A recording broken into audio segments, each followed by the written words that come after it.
Carta aberta a Ricardo Carballo Calero.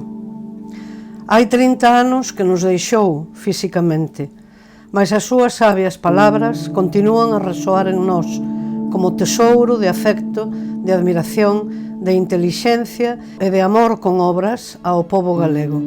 Vostede dixo e escreveu que a lingua galega, para viver, debe sobreviver. Nesas estamos.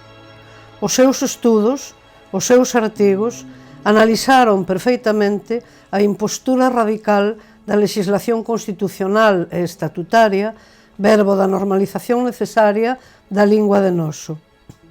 Aínda por riba desta limitación, acumulamos anos e anos, décadas, de incumprimento sistemático das cativas normas favoráveis ao uso social e público do galego. A última década resulta particularmente escandalosa no maltrato que as autoridades autonómicas usan para co galego. Non se trata xa de o contemplar como un mal menor, un ritual prescindível ou un símbolo vougo, senón que se procedeu directamente a lexislar na súa contra, a confinalo aínda máis do que xa estaba, a fomentar descaradamente a españolización por todas as vías, ensino, medios de comunicación, sociedades públicas. Non se trata só dun desprezo pasivo, senón da exclusión organizada con toda a prepotencia e ao tempo con todo o servilismo a indiscutida lingua oficial do Estado. Fíxose, desde a mal chamada autonomía, o contrario do que a lingua galega precisaba. Ela, a lingua galega, necesitaba un constante e sostido exercicio de uso promovido desde os poderes públicos, desde todas as institucións. Un exercicio de construción e de avaliación de resultados para, sobre a marcha, irmos corrixindo e innovando todo o que fixer falta. O que vostede expresou tan ben no título dun artigo que case ten 40 anos, o uso do galego para todo. Tal necesidade non se atendeu. Antes ben, desprezáronse as actividades, o combate pro galego, a movilización cívica de tantas e tantos galegos a prol de poderen viver con normalidade en galego as 24 horas do día e os 365 días do ano, nen máis nen menos que en calquer lingua das que definimos como normais na sociedade respectiva.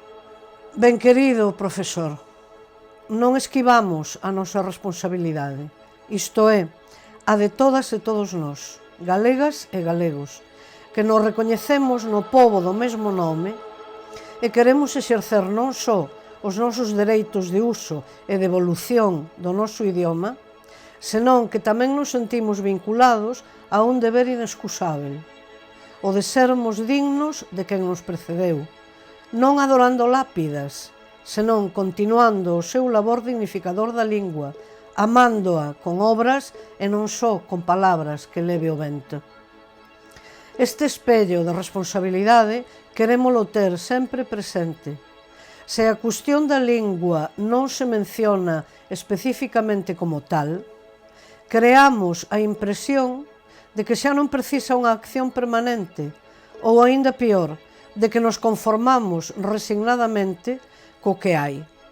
A compracencia na subordinación, na pequenez, na domesticidade mal entendida, na limitación vista como natural e inevitável. O que vostede denominou unha lingua ritual, reservada, confinada, refreada, conxelada e, polo tanto, esmorecida, reprimida, asfixiada, acadarmada e, consecuentemente, unha lingua ferida de morte. Así se pronunciaba vostede hai case 40 anos, e isto é mesmamente o que queremos conxurar de vez. Unha lingua non pode denominarse normal se non posúe os atributos de tal. Ha de ser ubicua, capilarmente circulante por toda a sociedade, con efeito multiplicador, renovável e atenta a todas as necesidades comunicativas, científicas, expresivas e estéticas do mundo actual. nen máis nen menos.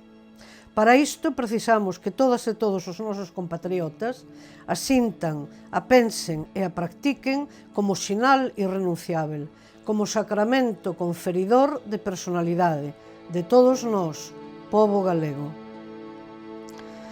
Don Ricardo, a persoa e obra de vostede foinos, enos, axuda imprescindível nesta tarefa colectiva. Temos na lembranza unha súa intervención pública memorável. Foi xustamente a que clausurou o encontro sobre os problemas e as necesidades da nosa lingua de que derivou a constitución da Mesa pola Normalización Lingüística. Tal aconteceu en Compostela, en abril de 1986. Desde aquela data a hoxe, queremos comunicarlle que as nosas demandas, as nosas reclamacións, a nosa loita pro galego foi ratificada e corroborada por non poucos organismos internacionais, desde a UNESCO até a propia ONU, pasando por diferentes instancias europeas. Todo isto nos conforta, mais naturalmente o campo de ampliación e de dignificación da nosa lingua seguímolo tendo aquí, na Galiza. Somos nós, galegas e galegos, os lexítimos propietarios da nosa lingua. Somos igualmente os responsáveis de que ela perviva non como unha reliquia ou un monumento literario, senón con toda a práctica que aínda lle falta, para a vida de todos os días, para toda a sociedade, para a fala e a escrita, para ouvila e para lela de forma xeral, para non ter que procurar cal detectives en cápsulas controladas. Conceder dereitos con tal de que non se exerzan é artificio cínico e malsán. Nós queremos exercelos con toda a consciencia e con todas as consecuencias prácticas e visíveis. Como vostede indicou, hai que gañar ou recuperar para o uso normal do galego aqueles sectores sociais que hoxe teñen como lingua normal o castellano. Esta é unha tarefa á que queremos convocar, co amor, o respeito e o afán que a causa da lingua merece, toda a poboación galega, e nomeadamente todos os mozos e mozas, en cuxa mão está a digna perpetuación viva do noso idioma. Somos galegas e galegos. A mellor forma de que esta condición se exteriorice, de que non se disimule, de que se admita coa necesaria naturalidade e orgullo, é a práctica da nosa lingua. Neste Día das Letras Galegas a vostede dedicado, manifestámoslle o noso afecto, a nosa memoria agradecida, a débeda con vostede contraída, débeda e exemplo que queremos converter en actos positivos para a lingua que vostede tanto e tan ben tratou e enriqueceu. A nosa fonda aperta.